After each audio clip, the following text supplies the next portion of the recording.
once again, YouTube over here, Facebook over here. If you do have any questions, be sure to leave it in the comments. And as always, if you're watching the replay, leave your questions because we will get to those first while people join the Q&A. Let's get started here. Gary, Chris, do you have a floor plan of your bus? Would you share it, please? Yes, I do have a floor plan of the bus. I use a program called it's a 3D rendering. It is accurate to the square inch. If you are interested in that, email me at rvingtech@gmail.com.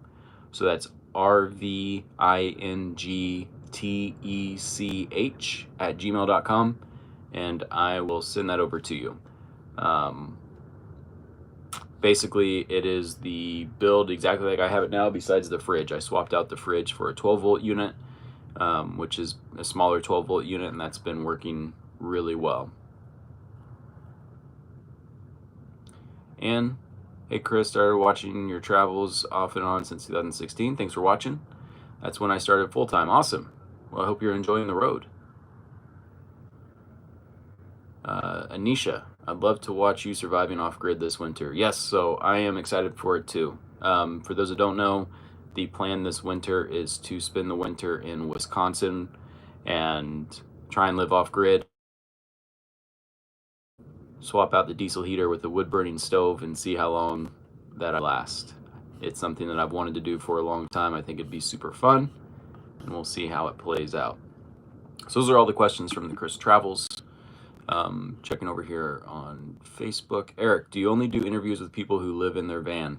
No, so with the Tiny Home Tours channel, we film people in school buses and traditional tiny homes and tree houses, everything. Everybody living tiny, doing alternative living.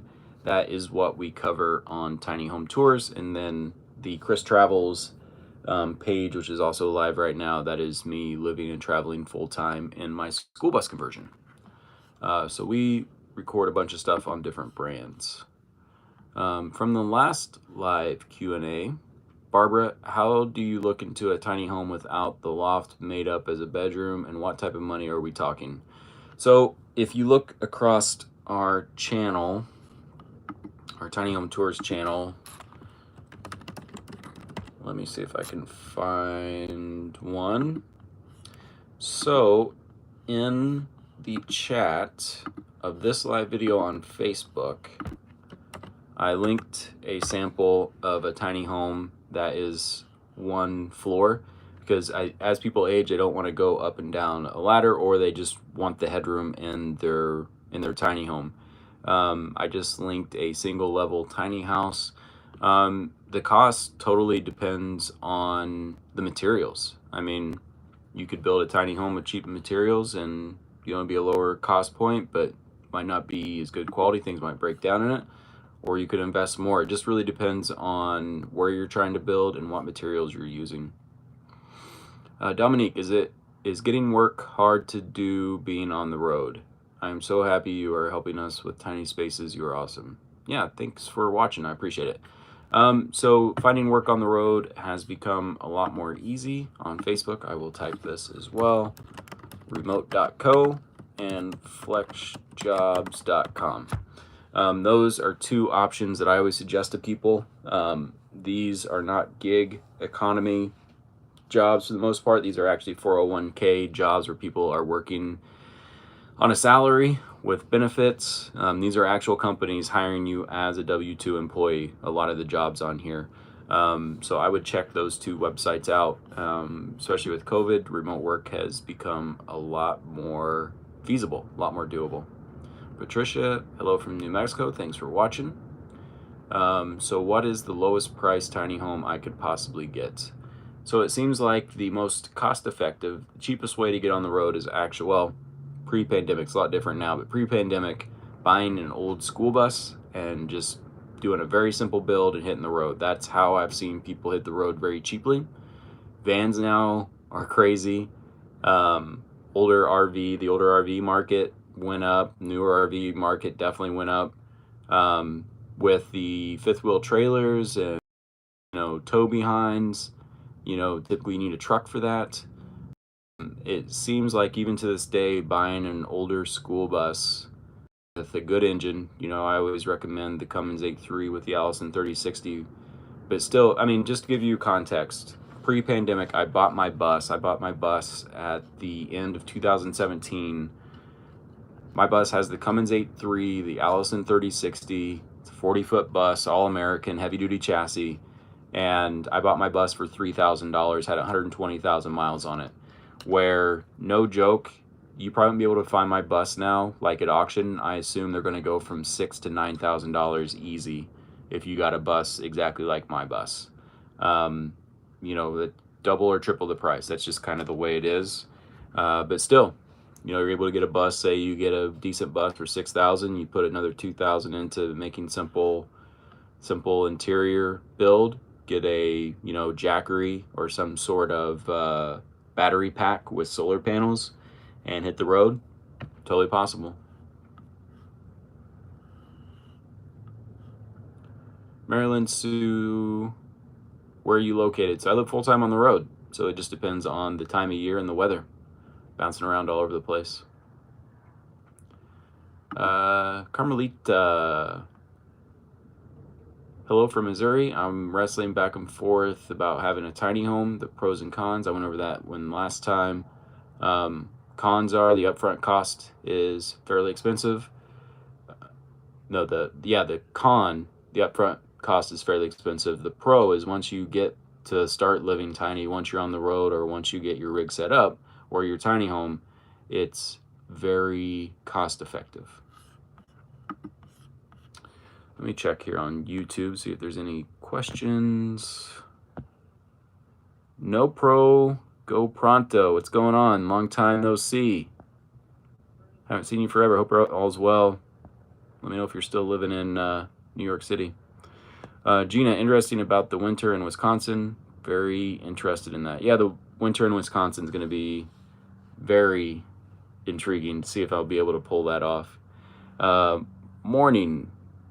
We are all going to, this came in from some days here. Morning, we are going to stay at your favorite spot in Montana again this year. Yeah, so might head to that spot in Montana. There's so many beautiful spots in Montana. Lots of BLM land, just absolutely gorgeous. Lisa Marie Coleman, I'm looking at going into the trucking industry to be able to live on the road. Tons of people getting into that now. The demand's crazy. The pay's going pretty well. It makes complete sense, and you're able to travel, and you got your tiny home with you if you get a truck camper. Baby Girl Gibbs, how about the ambulance builds? Do they cost a lot? So we're actually building an ambulance at the shop. We have a shop called Dark Wolf Artisans. You can find that on Facebook and Instagram. And I bought a 2014 ambulance with 260,000 miles on it for $6,500, and in between gutting it and building out the inside, it's going to be probably about a $25,000 to $30,000 rig. But once that's set up, those things are going to be solid. Gosh dang it, YouTube, trying to read these comments and it's being a pain. Luke, hey, me and my girlfriend are about to start our schoolie build. We live in North Carolina mountains. The only thing I'm worried about are the steep mountain roads like 441 in Great Smoky Mountain Park. Yeah, school buses are not made to go up and down mountains. That's for sure. With my bus, I bust it down because I have a push button automatic transmission. Bust it down to second gear. I go 15 to 20 miles per hour up that hill, just nice and slow, wins the race. And then going downhill, you have to be very careful that you don't ride the brakes and use the engine to slow down. I've known multiple people in school buses that lose their brakes as they're going down, and that is a giant missile going down a mountain. So you definitely need to know how to drive it. You need to know how to take it easy. Slow and easy wins the race, both uphill and downhill. So just something to keep in mind. Darlene, thank you for the stars. Getting tons of stars these days. Stars are pretty cool, but appreciate it. Liz, I'm disabled and 52 years old and homeless. I'm wondering if there are any used stationary, tiny 400 square foot rent long term. I live in Hickory, North Carolina. So the tricky part you're going to find with out east is the rules and regulations. The further west you go, it seems like the more loose it gets until you get to the coast. So basically Mississippi west up into California, Oregon, Washington, that all seems a little bit open, up in the air to do different things. Like Texas seems to be pretty open with land use, Arizona, New Mexico, especially out in the boonies. But the further west you go, the better you're going to get. Out east seems like it's impossible. Like I haven't done a road trip out east since 2013, just because it's so hard to find places to park. People are just like, at least when I was out there, they were so against people traveling around in camper vans. I can't imagine bringing my school bus out there. So it's nothing I'm going to play with or deal with. Adam, let's develop a hydrogen generator that uses a solar dump load on your tiny home camper. The hydrogen is then compressed in a cylinder and is mixed with propane for cooking, heating gas. Oh, and an incinerating toilet that doesn't require water. So you need to talk to Jim from Life is a Joy Bus. He talks about hydrogen generator all the time. So if you are intrigued in that, Life is a Joy is their YouTube and Instagram and Facebook, and talk to him about that because he's been talking about that for a while. I think you two could collaborate on some cool stuff there. Back to YouTube.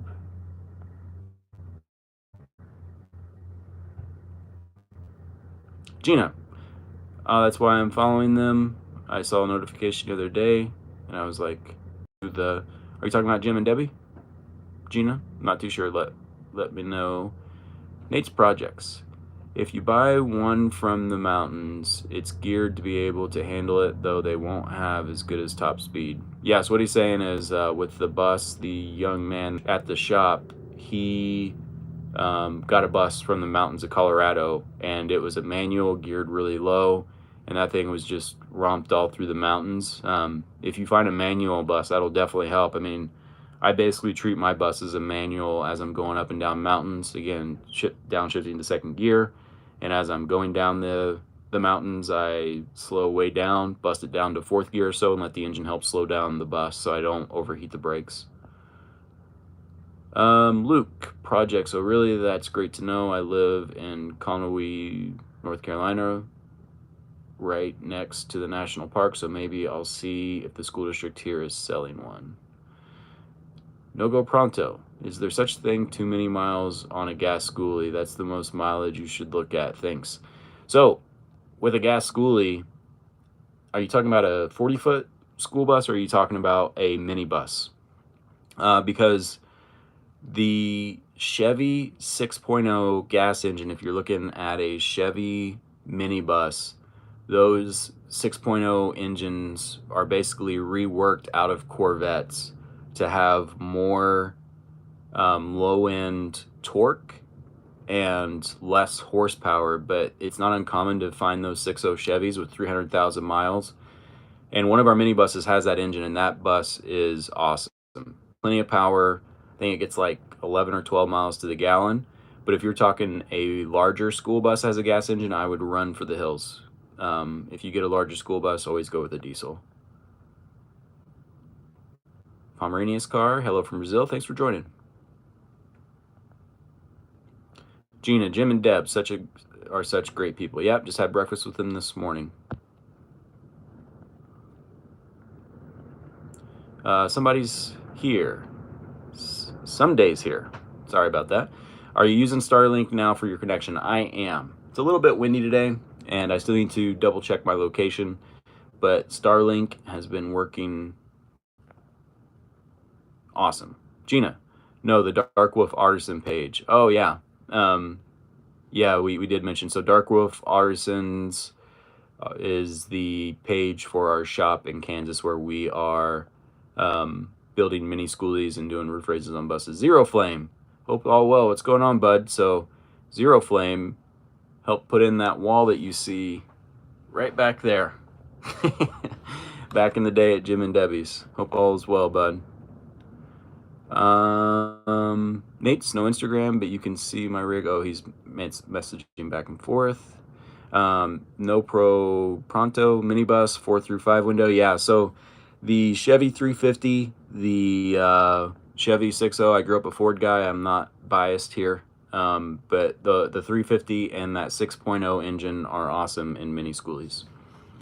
So going back to Facebook, no questions here on Facebook.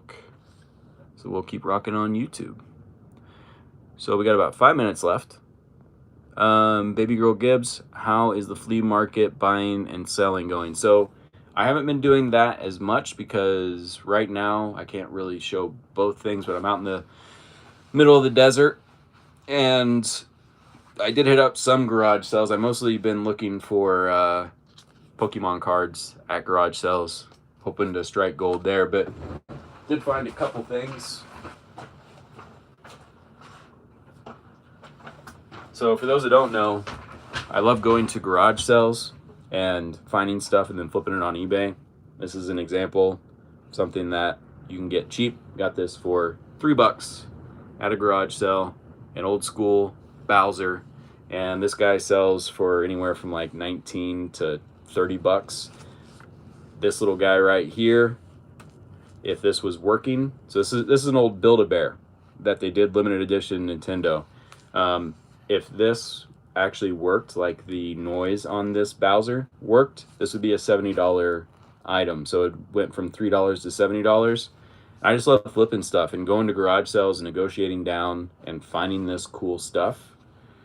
So that's part of the vlog that I hope to do in the future. Right now, with getting back to filming for Tiny Home Tours, that is way more lucrative of my time right now as I try and get back used to filming and being on the road and doing all that for Tiny Home Tours and doing the vlog. But I love this stuff. This is so fun for me to find this stuff for cheap and sell it on eBay.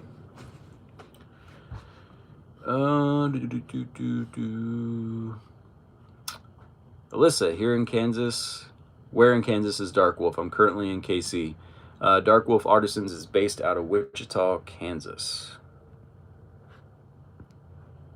Going back to YouTube questions. Zero Flame, been meaning to ask, did you ever have to end up using the diesel heater in the bus? Yes, I do have the diesel heater in the bus. I have a Dickinson Marine diesel heater and just had it on yesterday. It's a little chilly here in the desert in the evenings, and it's been working awesome.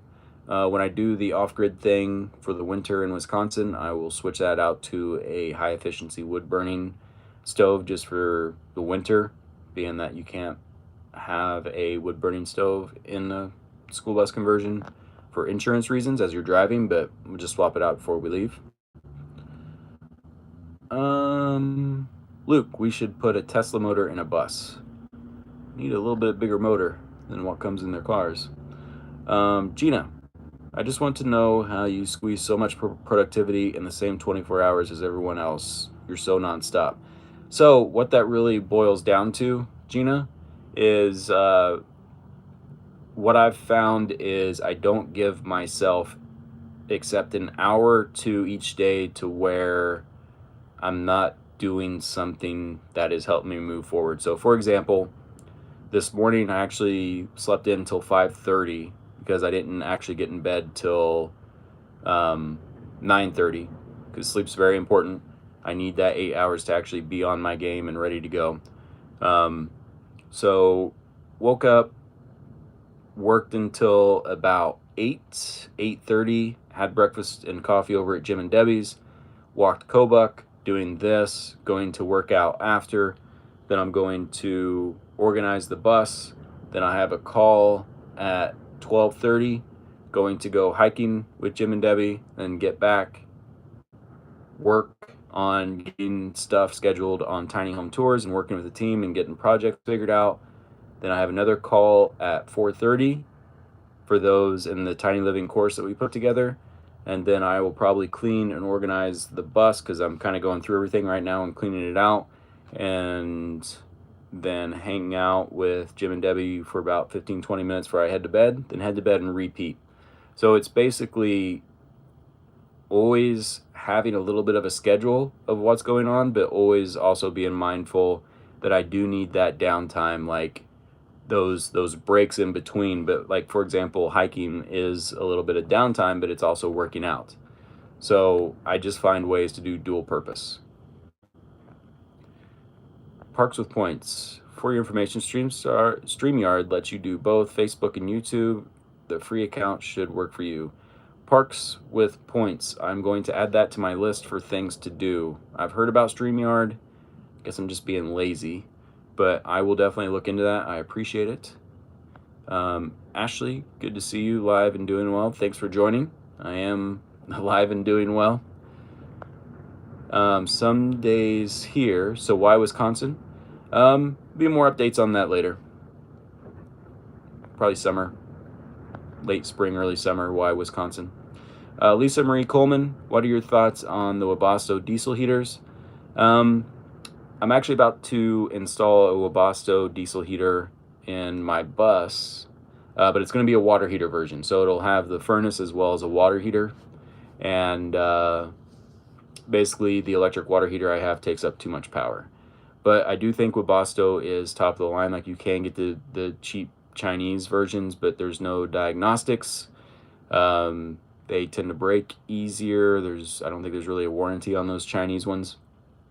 But with the cost savings, like, you can just keep replacing the cheap Chinese ones over and over again, and you still will be cheaper than a Webasto after like 6-7 years. So if you just want the upfront cost, no issues, something that works, you know, almost all the time, go with the Webasto. If you're trying to be a little bit more cost effective, just go with the cheap Chinese ones because they work pretty well as well. Baby Girl Gibbs, thanks Chris, have a good weekend. You as well. Gina, thanks for watching. And hello Chris from California and Janice from Pennsylvania. I've now been on here for 22 minutes. I'm going to go work out and then get ready for my call at 12:30. And I hope everybody has a great day. And I probably won't do another live Q&A for a bit because I am going to be heading north. Some friends are coming into town, and we're going to do a guy's trip in the bus. That's why I did a couple live Q&As here in a row.